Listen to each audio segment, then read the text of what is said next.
The busy capital of Vietnam, Hanoi, and its 6 million citizens played host in May to the foreign ministers' meeting of ASEM. The 45 ministers from Asian and European countries come together every other year.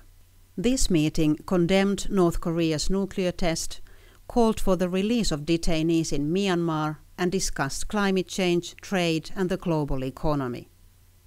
The worldwide financial crisis was also the topic of a journalists' seminar organized by the Asia-Europe Foundation on the sidelines of the ministerial meeting.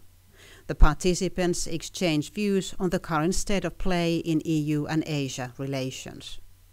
In the European Union, many member states strive for a very tough stand on human rights issues, democracy, climate change when dealing with Asian governments. Do you think that this is an ideal approach for getting results that the EU would like?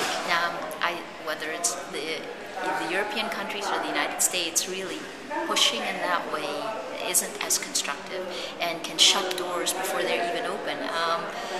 From what I've seen in Asia, and I've had cultural problems, and I'm Asian, it's really first this kind of openness to whoever you're speaking with on the Asian side wants to know that you're listening.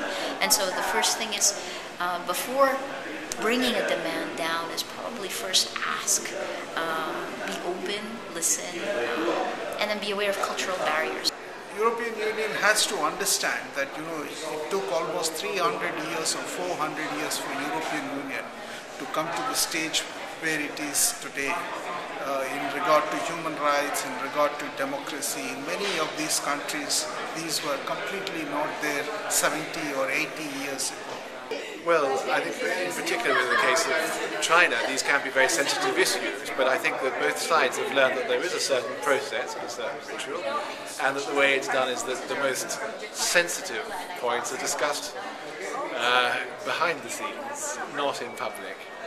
And both sides, I feel, have sort of come to a kind of understanding that that is how it's done. So it's not as if human rights are not unimportant as an issue for China to discuss, but China has successfully, I think, managed to separate these kinds of contentious issues from the business at hand, the thing that they really care about, which is the promotion of trade and investment.